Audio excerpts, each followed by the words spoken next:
Krool fled his keep, destroying it beneath him as he climbed aboard his airship, the Flying Croc.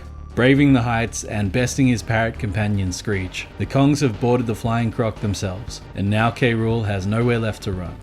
This is part 41 of Overthinking Donkey Kong Country 2. This battle's a bit of a grind, but I love it. I feel like I'm saying this a lot, but this is one of my favorite boss battles in the entire DKC series. If you're coming at this from DKC, then you might have some preconceived notions about Krool's attacks, and you'd be at least partially right. Cannonballs do make an appearance, and he does move from side to side, but the difficulty here far outpaces Krool's output in the previous game.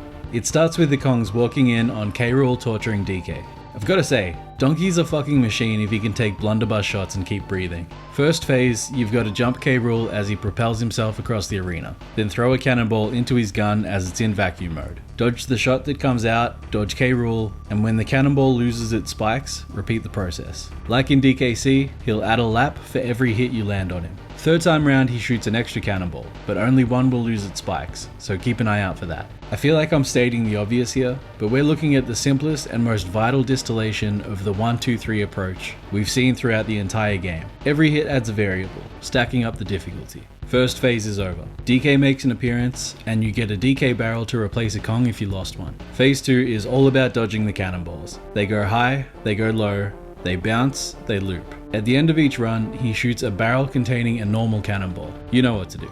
3 hits and phase 2 is over. DK makes another appearance and so does the DK barrel. Phase 3 really ramps up the difficulty. Krool shoots balls of coloured gas that each do different things, as well as turns invisible and cruises around the arena. Blue gas freezes you in place. Red gas makes you move in slow motion, and purple gas inverts your controls. It's not that hard once you know his tricks, but first time around, it's a nightmare. After 2 hits, he does this thing where he appears behind you and uses his gun's vacuum function, which all 1700s blunderbusses had, to get the drop on you.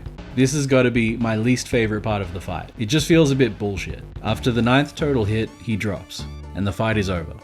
Or is it? He gets back up for one last round, but DK escapes his restraints and uppercuts the fucker through the roof. Krool bounces down the island, hopefully breaking every bone in his body, before landing in the ocean and getting torn apart by sharks. Everybody wins. I don't know how to segue into this, so I'm not gonna. I love this boss arena.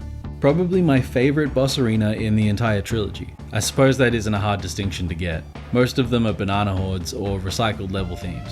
Still, I love how the sky's moving fast through the windshield. I love the seats and the fuzzy dice.